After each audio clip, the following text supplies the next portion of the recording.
আল্লাহর নবী বলেছেন, আল কবর আউয়াল মানজিল মিন মানাজিল আখিরা, মরার পরে কবর হচ্ছে প্রথম স্তর, প্রথম বিপদ। ফাইন নাজা মিনহু ফাবাদ আইসার মিনহু, যদি মানুষ কবরে বেঁচে যায় তাহলে পরের স্তর আরো সহজ হয়ে যাবে। অইলা মেনজু মিনহু ফাবাদ আসাধ্য মিনহু, আর যদি মানুষ কবরে বাঁচতে না পারে তো এর পরের যত স্তর আছে সব আরো জটিল কঠিন হয়ে যাবে। কবর যত কঠিন, কিয়ামত তার চেয়ে অনেক বেশি কঠিন। কিয়ামত যত কঠিন, জাহান্নাম তার চেয়ে অনেক অনেক অনেক বেশি কঠিন। কি দিয়ে বুঝায় আপনাকে আমি জাহান্নাম কত কঠিন?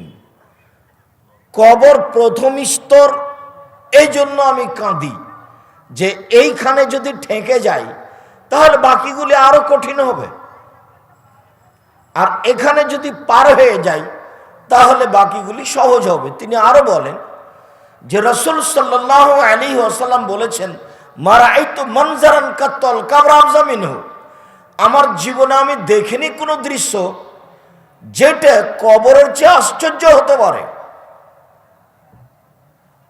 কবরই সবচেয়ে আশ্চর্য জায়গা, কবরই সবচেয়ে আশ্চর্য দৃশ্য।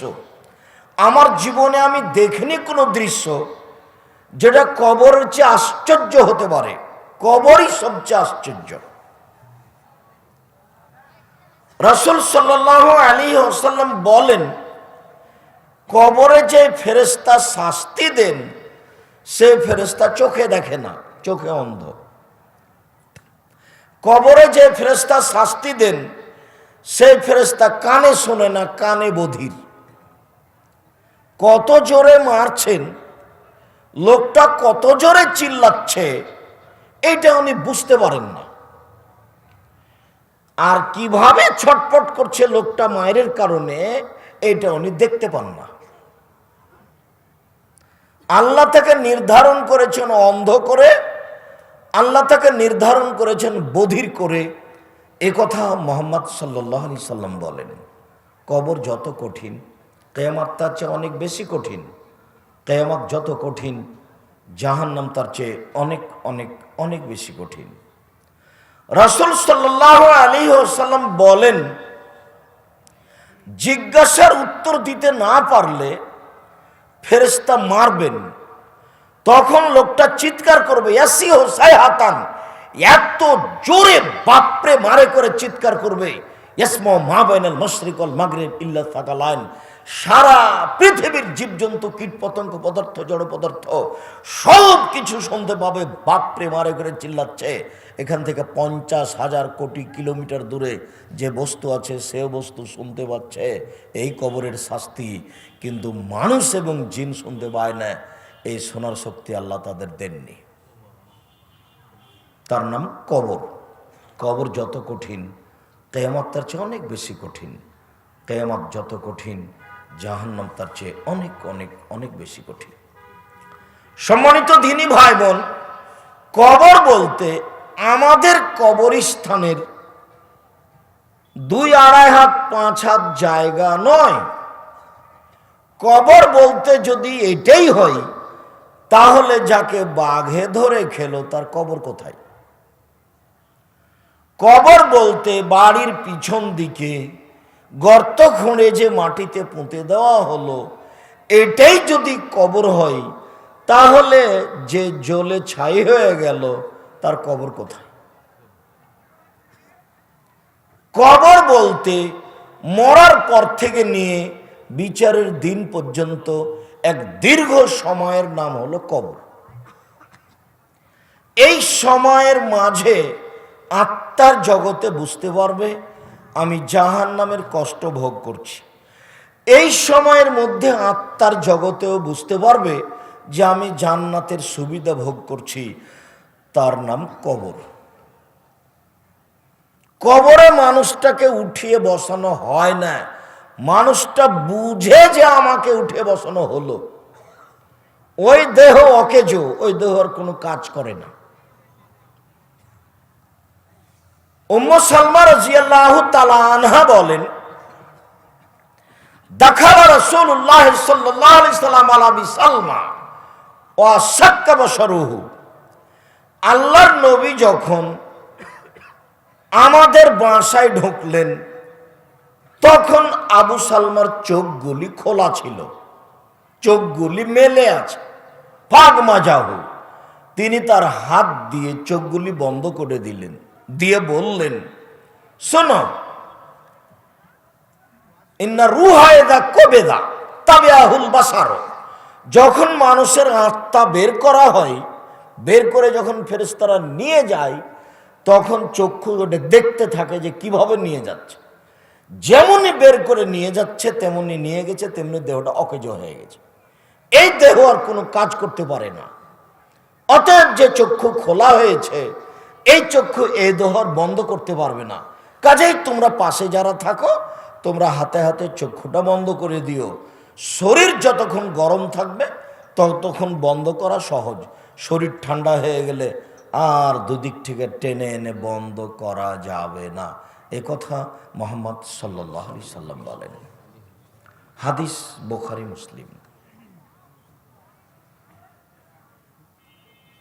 সম্মানিত দ্বীনী ভাই বোন, যখন আত্মা বের করা হয় তখন কবর দেখতে থাকে, আত্মা তাকে দেখতে থাকে কিভাবে, চক্ষু তাকে দেখতে থাকে কিভাবে চলে গেল। বের হওয়ার সাথে সাথে দেহ অকেজ। যেই দেহ চক্ষু বন্ধ করতে পারে না, সেই দেহের সাথে আর কি সম্পর্ক? তবে কবরের শাস্তি স্বপ্নের মতো। আপনি ঘুমিয়ে আছেন, একটা গমা গোখরা সাপ তাড়া দিয়েছে, আপনি বাপরে মারে করে চিৎকার করে ছুটে যাচ্ছেন, তারপরে আমি দেখতে পাচ্ছি আপনি কেমন কেমন করছেন, আপনার ঘুম ভেঙে গেল। তখন আপনি বলছেন, আমি স্বপ্নে দেখলাম অনেক বড় সাপ, রং লাল টকটকে, ফানা উঠে এসেছে। আপনি সব বলছেন দিনের মতো, কিন্তু আমি তো দেখতে পাইনি, আপনি দেখেছেন। কবরের শাস্তি এরকম। কবরের শাস্তি মানুষ দেখতে পারে না, কবরের শাস্তি মানুষ শুনতে পারে না। ওই যে জনৈক ব্যক্তিরা, সৌদি আরবের ইমাম মসজিদ থেকে বের হয়ে একটা গর্ত খুঁড়লেন, কবর খুঁড়ে দেখলেন একটা সাপ লাশকে পেঁচে ধরে আছে। এটা নগদ মিথ্যা কথা। কবরের শাস্তি মানুষ শুনতেও পারে না, কবরের শাস্তি মানুষ দেখতেও পারে না। কাজেই সিডি ক্যাসেটের মাধ্যমে কবরের শাস্তি দেখা হারাম। আল্লাহর যেটা ক্ষমতা সেটা মানুষ বাস্তবায়ন করে দেখবে, তাহলে আর পরকালকে বিশ্বাস করলাম কি? ভাগ্যকে না দেখে মেনে নিতে হবে, তার নাম ঈমান। মরার পরে বিচার হবে, কবর জাহান্নাম জান্নাত হবে, এটাকে মেনে নিতে হবে, তার নাম ঈমান। কবরের শাস্তি হবে, এটাই চূড়ান্ত, এটা মেনে নিতে হবে, তার নাম ঈমান। এই ছেলে, তোমরা যারা এই দায়িত্ব পালন করছিল, দৌড়িয়ে গেছিল আমাকে ডাকতে, এর আগেও গেছিল, এদিকে ঘুরো, দেখো কোনো জায়গাতে লোকজন দাঁড়িয়ে আছে নাকি, আসার জন্য অনুরোধ করো, নলে চলে যেতে বাধ্য করো। আপনি হোমসি খেলি পাশে দাঁড়িয়ে থাকবেন, গল্প করবেন, এত নোংরা জঘন্য বর্বর আচরণ আমাকে দেখাবেন না। আমি আব্দুর রাজ্জাক বিন ইউসুফ, আপনার বাড়ির পাশে থাকি। আপনাকে আমি আবারও অনুরোধ করছি, আপনি ভদ্রতা বজায় রেখে সামনে এসে বসে আলোচনা শুনুন।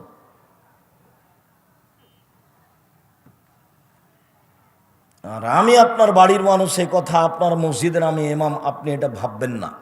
আপনাকে আমি আসার জন্য অনুরোধ জানাচ্ছি, সামনে বসে কথা শোনার জন্য অনুরোধ জানাচ্ছি। নিজেকে কিছু মনে করে বাইরে দাঁড়িয়ে থাকবেন না, আপনি কিছুই না। আপনি আসেন, ভদ্রতা বজায় রেখে সামনে কথা বলার শোনার চেষ্টা করেন। আমি আব্দুর রাজ্জাক বিন ইউসুফ আপনার কাছে এসেছি দিন প্রচারের জন্য। আপনাকে আমি অনেক ভালোবাসি। উপস্থিত বৈঠকের দিনই মুসলিম বোন, আপনাকে সতর্ক করছি, কথা বলবেন না, চুপচাপ কথাগুলি শোনার চেষ্টা করেন। জাহান্নামের অধিকাংশ মানুষই হচ্ছে নারী। জাহান্নাম বলতে নারী আর নারী, জাহান্নামের অধিকাংশ মানুষই হচ্ছে নারী। আপনি একটু অপেক্ষা করেন, আপনার জন্য আমি দুইটা কথা বলি। আপনি নিজেকে মুসলিম মনে করেন, এটা তো আপনার মনে আছে। জন্ম হওয়ার পর একটা নাম রাখেন, 7 দিনের দিন আকিকা করতে চান, এটা তো মনে আছে। তার মানে নিজেকে মুসলিম মনে করেন। একদিন খাতনা করতে হবে, মুসলমানি দিতে হবে, এইটা আপনার মনে আছে। জুমার দিন মসজিদে যাওয়া লাগে, এইটা আপনার মনে আছে। তার মানে আপনি মুসলমান, আপনি নিজেকে মনে করেন কিছুটা। যেটুকু মনে করেন তারই ভিত্তিতে আপনাকে আমি বলছি, আপনি কান লাগিয়ে এক খেয়ালে চেয়ে কথা শুনবেন, কথা বলবেন না বসে। উপস্থিত বৈঠকের মুসলিম বোন, আপনাকে আবারও বলছি, কথা বলবেন না। এই মেঘ, কথা বলছো কেন? শরম হয় না তোমার? চুপ থাকো। আগে শোনো, জাহান্নাম বলতে নারী।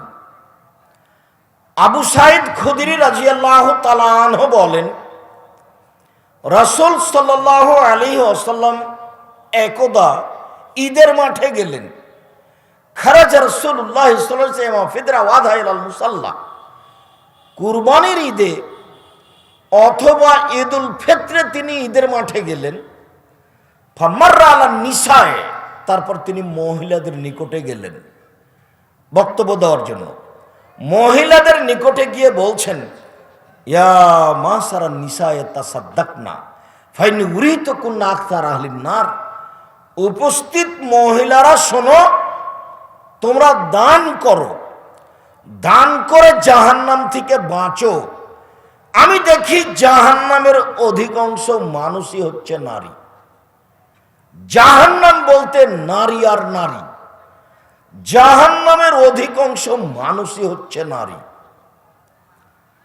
কথাগুলি তিনি মদিনার মহিলাদের সামনে বলছিলেন। তো মহিলারা বলে বসলো, বেমা ইয়া রাসূলুল্লাহ, কেন আমরা বেশিরভাগ জাহান্নামী? কেন আমরা জাহান্নামে বেশি যাব কেন? তখন রাসূল সাল্লাল্লাহু আলাইহি ওয়াসাল্লাম 3টা কথা বললেন। এক, তুকসিরনা লাআনা, তোমরা অভিশাপ করো বেশি বেশি, বদনাম করো, গীবাত করো, অপ্রয়োজনীয় কথায় জড়িয়ে থাকো, এই জন্য বেশিরভাগ তোমরা জাহান্নামে যাবা। 1। 2, তাকফুরনাল আশিরা, স্বামীকে মেনে চলো না। স্বামীকে মেনে চলতে হয়, তিতা লাগলেও মিঠা লাগলেও, খারাপ লাগলেও ভালো লাগলেও স্বামীকে মেনে চলতে হয়। তোমরা স্বামীকে মেনে চলো না, যার কারণেই তোমরা বেশিরভাগ মানুষ জাহান্নামে যাবা। জাহান্নাম বলতে নারী আর নারী, জাহান্নাম বলতে নারী আর নারী, জাহান্নামের অধিকাংশই নারী। 3, মারাআইতু মিন নাকিসাত আকলিন ওয়া দীনিন আযহাব রুব্বি রাজুলিল আযমিন ইহদাকুন্না। আমি দেখিনি তোমাদের চেয়ে কাউকে যে বুদ্ধিমানের বুদ্ধিকে নষ্ট করতে পারে। তোমরা এমন জাতি যে বুদ্ধিমানের বুদ্ধিকে নষ্ট করতে পারো। একবার হাসি মুখে কারো দিকে দেখলে দেখার সাথে সাথে তার ঈমান বিক্রি হয়ে যায়। তুমি তার ঈমানকে বিক্রি করে দিতে পারো, তুমি তার ঈমান কিনে নিতে পারো। তোমরাই এমন জাতি যে বুদ্ধিমানের বুদ্ধিকে নষ্ট করতে পারো। তোমরা এমন জাতি যে বুদ্ধিমানের বুদ্ধিকে নষ্ট করতে পারো। এই কারণে তোমরা বেশি বেশি জাহান্নামে যাবা। এ কথা মুহাম্মদ সাল্লাল্লাহু আলাইহি সাল্লাম বলেন। তিনি বলেন, মারাআইতু ফিতনাতান আযারালা মিনার রিজাল মা তারাকতু বাদি ফিতনাতান আযারালা রিজাল মিনান নিসায়ে। আমার জীবনে আমি ছাড়িনি কোনো বস্তু যেটা পুরুষের জন্য বেশি বিপজ্জনক হতে পারে নারীদের চেয়ে। নারী এমন জাতি ও পুরুষের জন্য বেশি বিপজ্জনক। আমার জীবনে আমি ছাড়িনি কোনো বস্তু যেটা পুরুষের জন্য বেশি বিপজ্জনক হতে পারে নারীদের চেয়ে। নারী এমন বস্তু, নারী এমন জাতি যে পুরুষদেরকে বেশিরভাগ বিপদে টেনে নিয়ে আসে। এই কারণেই তোমরা জাহান্নামে যাবা বেশি। তিনি বলেন, ফাত্তাকুদ দুনিয়া ওয়াত্তাকুন নিসা, পৃথিবীর মানুষ তোমরা পৃথিবী থেকে বেঁচে থাকো, নারী থেকে বেঁচে থাকো। পৃথিবীর মানুষ তোমরা দুনিয়া থেকে বেঁচে থাকো, নারী থেকে বেঁচে থাকো।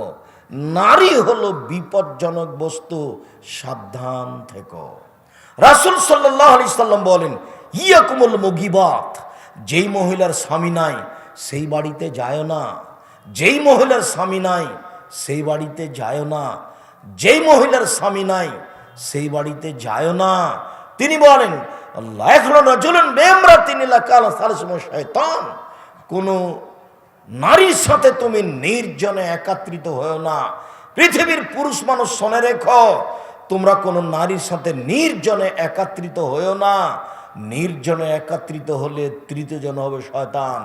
সাবধান, নারী থেকে সাবধান, সাবধান, নারী থেকে সাবধান। তিনি বলেন, ইন্নাল মারাতা তুকবালু ফি সূরাতি শায়তান ওয়া তুদবারু ফি সূরাতি শায়তান, নিশ্চয়ই মহিলারা শয়তানের বেশ ধরে আসে, শয়তানের বেশ ধরে যায়। নিশ্চয়ই মহিলারা শয়তানের বেশ ধরে আসে, শয়তানের বেশ ধরে যায়। নিশ্চয়ই মহিলারা শয়তানের বেশ ধরে যায়, শয়তানের বেশ ধরে আসে। রাসূল সাল্লাল্লাহু আলাইহি সাল্লাম বলেন, তারাকতু ফিকুম, রাসূল সাল্লাল্লাহু আলাইহি সাল্লাম বলেন, সিনফান মিন আহলিন নার, দুই শ্রেণীর মানুষ জাহান্নামে যাবে, আমি তাদের দেখিনি। দুই শ্রেণীর মানুষ জাহান্নামে যাবে, আমি তাদের দেখিনি, তবে তারা জাহান্নামে যাবে। দুই শ্রেণীর মানুষ জাহান্নামে যাবে, আমি তাদের দেখিনি। কম নহম সেয়াতুন, এক শ্রেণীর মানুষ তাদের হাতে থাকবে লাঠি, এক শ্রেণীর মানুষ তাদের হাতে থাকবে লাঠি। কাজনাবিল বাকারে, গাভীর লেজের মতো, একদিক চিকন একদিক মোটা, একদিক চিকন একদিক মোটা। এজরে বুনা বেহান্নাস, তা দিয়ে তারা মানুষকে মারবে, এরা জাহান্নামে যাবে, আমি এদের দেখিনি। দুই, নিসাউন, মহিলা, কাশে এতন, কাপড় পরে থাকে, আর এতন, উলঙ্গ।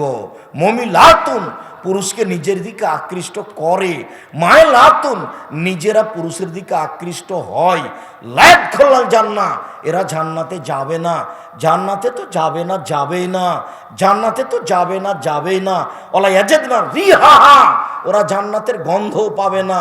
ফেনা রিহা লা তুজাদু মিন মাসিরাতি কাদা ওয়া কাদা, যে জান্নাতের গন্ধ 1 বছরের দূরত্ব পথ থেকে পাওয়া যায়। মুসলিম। রাসূল সাল্লাল্লাহু আলাইহি সাল্লাম বলেন, এটা জান্নাত। এইখানে একটা দ্রুতগামী ঘোড়া এইখান থেকে দৌড়াতে আরম্ভ করলো, 1 বছর দৌড়িয়ে যত পথ যাবে, সেই পথের মাথায় যদি আপনি থামেন তাহলে আপনি জান্নাতের গন্ধ পাবেন। কিন্তু এই নারী এই জান্নাতের গন্ধ পাবে না। সম্মানিত দিনী ভাই বোন, বলছিলাম নিসাউন, মহিলা, কাশে এতন, কাপড় পরে থাকে, আর এতন, উলঙ্গ, নগ্ন। মানুষ যে, মহিলা যে কাপড় পরে উলঙ্গ হয়, এটা আল্লাহর নবী বলছেন নিজে। আমি অনুবাদক, এই কথা তিনি 1450 বছর পূর্বে বলেছেন। শাড়ি পরে, যে ব্লাউজ পরে পেট পিঠ দেখা যায় তার নাম উলঙ্গ পোশাক। আঁটো সাঁটো পোশাক পরে শরীরের অঙ্গ প্রত্যঙ্গ বোঝা যায় তার নাম উলঙ্গ পোশাক। মুহাম্মদ সাল্লাল্লাহু আলাইহি সাল্লাম এই কথা আজ থেকে নিয়ে 1450 বছর পূর্বে বলেছেন। আমি তার ভাষাগুলি আবার নকল করি। নিসাউন, মহিলা, কাশে এতন, কাপড় পরে থাকে, আর এতন, উলঙ্গ। এই মেয়ে, আমি তোমাকে শয়তান বলছি? ওই যে তোমার পাশে একজন মহিলা বসে আছে, ছোট ব্লাউজ গায়ে দিয়ে দেবর ভাসুরের সামনে যায়, হাত এই পর্যন্ত আছে, কবজি পর্যন্ত সবই ফাঁকা আছে, কাপুরুষ স্বামী, তাকে খারাপ লাগে না? আপনার স্বামী কাপুরুষ, আপনার স্বামী কাপুরুষ, আপনার স্বামী ঘৃণিত পুরুষ। দেখি কোন মায়ের বেটা আমার সামনে বুক উঁচা করে বলতে পারে আমি ভালো পুরুষ? দিন রাত বউ বাজারে পাঠান, বউ যে ধাক্কা খায় পুরুষের কাছে, আর নিজে তাহাজ্জুদ দেখাচ্ছেন। ধর্ম পড়ে আছে? অত সহজ? ধর্মের নাম ইসলাম, যারা মানে তার নাম মুসলিম। আপনি যা মনে করছেন তা নয়। মানুষের জন্য জাহান্নাম তৈরি করা আছে। জাহান্নামে পশু প্রাণী যাবে না, জাহান্নামে গরু ছাগল যাবে না, মানুষই যাবে। কথা আল্লাহ বলেন, এ কথা নবী বলেন। ধর্ম পাগল হয়নি। আবু হুরায়রা রাদিয়াল্লাহু তাআলা আনহু বলেন, রাসূল সাল্লাল্লাহু আলাইহি সাল্লাম বলেছেন, হুজবাতিন নার বিশাহওয়াত, মনের ইচ্ছা দ্বারা, প্রবৃত্তি দ্বারা জাহান্নাম ঘেরা আছে। হজবতিল জান্নাত বিল মাকারে, নিয়ম নীতি কষ্ট ক্লেশ ত্যাগ তিতিক্ষা দিয়ে জান্নাত ঘেরা আছে। জান্নাত পর টাপ ব্যাপার, অনেক কিছুর নাম জান্নাত, সহজেই পাওয়া যায় জাহান্নাম। সুদ ঘুষ খায় যারা, মন মতো চলে তারা, মন মতো চলে যারা জাহান্নামে যাবে তারা। দাঙ্গাবাজি করে যারা, ক্ষমতা দেখায় যারা, জোর করে জমি দখল করে যারা, মানুষকে জেল হাজতে ক্ষমতা দেখে দেয় যারা, জাহান্নামে যাবে তারা। মন মতো চলে যারা, জাহান্নামে যাবে তারা। দোকানে বসে আড্ডা পিটে ল্যাংটা মেয়ে দেখে যারা, মানুষের বদনাম গীবাত করে যারা, জাহান্নামে যাবে তারা। পাগল হয়নি, ধর্ম পাগল হয়নি। মন মতো চলে যারা, জাহান্নামে যাবে তারা। নগ্ন পোশাক পরে যারা, জাহান্নামে যাবে তারা। মাথায় কাপড় দেয় না যারা, পুরুষকে অঙ্গ প্রত্যঙ্গ দেখিয়ে চলে যারা, জাহান্নামে যাবে তারা। উপস্থিত বৈঠকের মুসলিম বোন, আপনাকে বলছি, এই মেয়ে তোমাকে বলছি, আল্লাহ রসুল বলছেন ইন্নাল বারাত আওরাতুন, মহিলা হচ্ছে ঢেকে রাখা বস্তু। পুরোটাই হচ্ছে তার ঢেকে রাখা, পুরোটাই হচ্ছে তার ঢেকে রাখার জিনিস, পুরো শরীরটাই। তার হাত দেখলে পাপ হয়, তার চুল দেখলে পাপ হয়, তার মুখ দেখলে পাপ হয়, তার পা দেখলে পাপ হয়, তার পুরো অঙ্গটা আর একজনের জন্য পাপের স্থান। এই কথা আমি বলিনি, এই কথা মোহাম্মদ সাল্লাল্লাহু আলাইহি সাল্লাম বলেন। তিনি বলেন আইনানে তাজনেনে জেনাহুমান নাজর, দুই চোখের জেনা হচ্ছে চোখ দিয়ে দেখা। অলোজনানে জেনাহুমাল ইস্তেমা, দুই কানের জেনা হচ্ছে এই ধরনের বেঢঙ্গা কথা কান দিয়ে শোনা। অলিয়াদ জেনাহাল বাদশ, হাতের জেনা হচ্ছে হাত দিয়ে ধরা। ও রিজল জেনাহাল মাসি, পায়ের জেনা হচ্ছে এই পথে চলা। জেনাল কলব তাতমান তাস্তাহি, অন্তরের জেনা হচ্ছে পরিকল্পনা করা। জেনাল লিসান উৎক, জিহ্বার জেনা হচ্ছে কথা বলা। এগুলি সব জেনা, এ কথা মুহাম্মদ সাল্লাল্লাহু আলাইহি সাল্লাম বলেন। হাদিস বুখারী মুসলিম। উপস্থিত বৈঠকের সম্মানিত দিনী মুসলিম বোন, আপনাকে আমি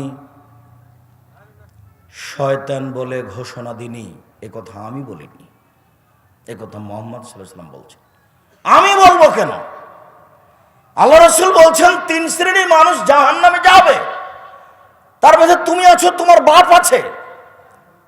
তিন শ্রেণীর মানুষ জাহান্নামে যাবে, তার মধ্যে তুমি আছো, তোমার বাপও আছে। এক, মদুবনুল খামর, যারা নিয়মিত বিড়ি তামাক জর্দা সিগারেট গুল নেশাদার দ্রব্য খায় পান করে, তারা জাহান্নামে যাবে। দুই, রাজলাত মিনান নিসায়ে, পুরুষের বেশধারী নারী, যারা পুরুষের জুতা স্যান্ডেল পরে, যারা পুরুষের শার্ট প্যান্ট পরে, যারা পুরুষের পোশাক পরে, গেঞ্জি গায়ে দিয়ে রাস্তায় চলে, যারা পুরুষের বেশে চলে, তারা জাহান্নামে যাবে। তিন, দায়স তোমার বাপ, আল্লাযী ইকুরফি আহলিল খাবাসা, যে তার বাড়িতে বেহায়াইর সুযোগ দিয়েছে। যার মেয়ে নগ্ন পোশাকে চলে সেই তো দায়স, যার স্ত্রী নগ্ন পোশাকে চলে সে তো দায়স। আমি তো অনুবাদক, 32 বছর থেকে আমি একই কথা বলে আসছি, কথার পরিবর্তন করা লাগেনি। 32 বছর আমি কোনোদিন অপ্রয়োজনীয় বাক্য বলিনি। 32 বছর আমি কোনোদিন মাঝহাব নিয়ে কথা বলিনি। 32 বছর আমি কোন সরকার বিরোধী বক্তব্য দিইনি। 32 বছরে কোনোদিন আমি কেসা কাহিনী বলিনি। সম্মানিত দিনী বোন, আপনাকে আবারও সতর্ক করছি, শ্বাস বন্ধ হওয়ার পরেও আপনি সতর্ক হন। রাজশাহী চাঁপাইনবাবগঞ্জে বলে, হাত থেকে ঢেল ছুটে গেলে যেমন ঢেল ধরা যায় না, শ্বাস বন্ধ হয়ে গেলে তেমন পাপকে ঠেকানো যায় না। হাত থেকে ঢেল ছুটে গেলে আয়ত্তের বাইরে চলে গেছে, শ্বাস বন্ধ হয়ে গেলে পাপ ঠেকানোর পথ বন্ধ হয়ে গেছে। শ্বাস থাকাকালীনই পাপ বন্ধ করার চেষ্টা করুন। আপনি একজন মহিলা মানুষ, আপনাকে শয়তান বলবো কেন? রাসূল সাল্লাল্লাহু আলাইহি সাল্লাম বলছেন ইন্নাল মারাতা তুকবিলু ফি সূরাতি শয়তান ও তুদবিরু ফি সূরাতি শয়তান, মহিলারা শয়তানের বেশ ধরে আসে, শয়তানের বেশ ধরে যায়। তাহলে আল্লাহর নবী কি আয়েশাকে শয়তান বললেন? আয়েশা তো একজন মহিলা মানুষ। দেখবেন এক মিনিট আয়েশাকে, উপস্থিত বৈঠকের মুসলিমরা আপনাকে বলছে, এই মেয়ে তোমাকেই বলছি, দেখবেন আয়েশাকে এক মিনিট দেখেন। আয়েশা রাদিয়াল্লাহু তাআলা আনহা বলেন, আমার ঘরে হলো আমার স্বামীর কবর। নবীগণের কবর হয়, নবী যেখানে মারা যান। এই ছেলে, স্টেজে কেউ কথা বলতে পাবে না। তা আমার স্বামীর কবর হলো আমার ঘরে, আমি ঘরে যাই স্বাভাবিকভাবে, মাথায় কাপড় না দিয়েই যাই। কয়দিন পরে সেখানে হলো আমার আব্বার কবর। আমি মনে করি এটা স্বামীর কবর, এটা আমার বাবার কবর, আমি এমনিতে যাই। কয়দিন পরে সেখানে হলো উমারের কবর। তখন আমি আর এমনিতেই যাই না, আমি মাথায় কাপড় দিয়ে কবরের পাশে যাই। আমি কবরকে লজ্জা করি, এখানে একজন বেগানা অপর পুরুষের কবর রয়েছে। ইনি হলেন আয়েশা। আর আপনি বলছেন আব্দুর রাজ্জাক সাহেব আমাকে কি শয়তান বললেন? না, আপনাকে শয়তান বলবো কেন, আপনাকে আয়েশার মতো মনে করছি। ওই যে আপনার পাশে একজন নগ্ন পোশাকে বসে আছে, সে হলো শয়তান, এ কথা আল্লাহ নবী বলছে। আমি তো বললাম আপনি এখন ফিরিয়ে ধরবেন। আপনাকে আবারও সতর্ক করছি, আপনি আমার মুসলিম বোন, প্রস্তুতি নেন, জাহান্নাম থেকে বাঁচার চেষ্টা করেন। জাহান্নামের পরিচয়, ইন্না জাহান্নামা কানাত মিরসাদা, নিশ্চয় জাহান্নাম মানুষকে ধরার জন্য ওঁত পেতে বসে আছে। এ কথা আল্লাহ বলছে। ওঁত পেতে বসে থেকে শত্রু, জাহান্নাম হচ্ছে মানুষের জন্য শত্রু, ওঁত পেতে বসে আছে। লিত্তাগিনা মাবা, যারা স্বৈরাচারী, স্বেচ্ছাচারী, অহংকারী, বদমেজাজি, দাগাবাজ, ধোঁকাবাজ, জুলুমবাজ, এদের থাকার জায়গা হলো জাহান্নাম। লা ইয়াযকুনা ফিহা বারদান ওয়ালা শারাবা, সেখানে কোনো ঠান্ডা শীতল পানি কোনোদিন পান করবে না। সেখানে তাদের জন্য থাকবে কাঁটাযুক্ত খাদ্য এবং জ্বলন্ত উত্তপ্ত গরম ফুটন্ত পানি আর রক্তপুঞ্জ, এর নাম জাহান্নাম। আল্লাহ তাআলা বলেন, হাদিহি জাহান্নামুল্লাতী কুনতুম তুআদুন ইসলাহা ওয়া কুনতুম তাকফুরুন। এই জাহান্নাম যেটার ওয়াদা তোমার সামনে করা হচ্ছিল, তুমি অস্বীকার করছিলে, এই সেই জাহান্নাম, এখন সেখানে তুমি প্রবেশ করো। এই কথা আল্লাহ বলবেন। জাহান্নামের পরিচয়, ফাম্মা মান সাকালাত মাওয়াজিনুহু ফাউম্মুহু হাবিয়া, বিচারের মাঠে যার নেকির পাল্লা হালকা হয়ে যাবে, তার থাকার জায়গা হবে অতীব গভীর গহ্বর হাবিয়া নামক জাহান্নাম। ওমা আদরাকা মা হিয়া, মুহাম্মদ সাল্লাল্লাহু আলাইহি সাল্লাম আপনি কি বলতে পারেন হাবিয়া নামক জাহান্নামটি কি? আপনার কি হাবিয়া নামক জাহান্নামের পরিচয় জানা আছে? আমি বলি নারুন হামিয়া, তা হচ্ছে জ্বলন্ত উত্তপ্ত আগুন। জাহান্নাম বলতে একটা আগুনের টুকরা, জাহান্নাম অন্য কিছু নয়। এ কথা আল্লাহ বলেন, আল্লাহ নিজে জাহান্নামের পরিচয় দেন। সম্মানিত দিনী ভাই বোন, বিচারের মাঠে ইহুদিদের দাঁড়িপাল্লা হবে না, ওরা এমনিতে জাহান্নামে যাবে। বিচারের মাঠে খ্রিস্টানদের দাঁড়িপাল্লা হবে না, ওরা এমনিতে জাহান্নামে যাবে। বিচারের মাঠে হিন্দুদের দাঁড়িপাল্লা হবে না, ওরা এমনিতে জাহান্নামে যাবে। কেন? পাপ নেকি হওয়ার জন্য কিছু পাপও লাগবে, কিছু নেকিও লাগবে। ইহুদিদের কোনো নেকি নেই, খ্রিস্টানের কোনো নেকি নেই, হিন্দুদের কোনো নেকি নেই। কাজেই আল্লাহ বলছেন তাদের পা এবং সম্মুখভাগ ধরে টেনে হেঁচড়ে জাহান্নামে দেওয়া হবে ওজন ছাড়াই। যাদের পাপ নেকি দুটাই আছে, শুধুমাত্র তাদের পাপ নেকি ওজন হবে। পাপ নেকির প্রথমে আগে বলতে হবে লা ইলাহা ইল্লাল্লাহ, তাছাড়া নেকির কোনো পথ নেই। এক মিনিট, এই ছেলে কারো গায়ে হাত দিয়ে বসবে না, এক খেয়ালে চেয়ে থাকো। জরুরি কথা, জরুরি কথা। লা ইলাহা ইল্লাল্লাহ না বললে কোনো নেকি হয় না, তার কোনো বাঁচার পথঘাট হয় না। আল্লাহর নবীর সবচেয়ে প্রিয় মানুষ চাচা হলেন আবু তালেব, আর আবু তালেবের দুনিয়াতে সবচেয়ে সম্মানী, সবচেয়ে স্নেহের ছেলে ভাতিজা হলো মুহাম্মদ সাল্লাল্লাহু আলাইহি সাল্লাম। কাছে বসে বললেন, চাচা আপনি খালি লা ইলাহা ইল্লাল্লাহ বলেন, বিচারের মাঠে কি করা লাগে সেটা দেখব। আপনি খালি বলেন লা ইলাহা ইল্লাল্লাহ বলেন, এইটা না বললে আমি কিছু করতে পারবো না। তখন আবু জাহাল পাশে বসেছিল, ওরা বলছে মরার কালে ধর্ম ত্যাগ করবেন, মানুষে আপনার বদনাম করবে। যে এত বড় মানুষ মরার কালে ধর্মত্যাগী হয়ে মরল। তখন চাচা আবু তালেব বলছে, ভাতিজা আমি নিজের ধর্মেই থাকলাম, তোমার ধর্ম গ্রহণ করলাম না। কয়দিন পরে মারা গেছে। আবু তালেব এসে বলছেন, আল্লাহর নবী আপনার চাচা মারা গেছে। তখন আল্লাহ রাসূল বলছেন, যাও, ওর কথা এখানে নেই, ওকে মাঠে গর্ত খুঁড়ে মাটিতে পুঁতে দাও। সবচেয়ে সম্মানী মানুষ তার কাছে। চিরদিন নিজের ভাতিজাকে এভাবে রাখার চেষ্টা করেছেন, ঢেকে। সমস্যা বালা বিপদ সবসময় ভাবে, যেন রৌদ্র না লাগে, যেন বাতাস না লাগে, যাতে মানুষের কোনো সমস্যা তার উপরে না আসে। তার ব্যাপারে ভাতিজা বলছেন, যাও, ওকে মাঠে নিয়ে যাও, গর্ত খুঁড়ে তাকে মাটিতে পুঁতে দাও, তার এখানে কোনো কথা নেই।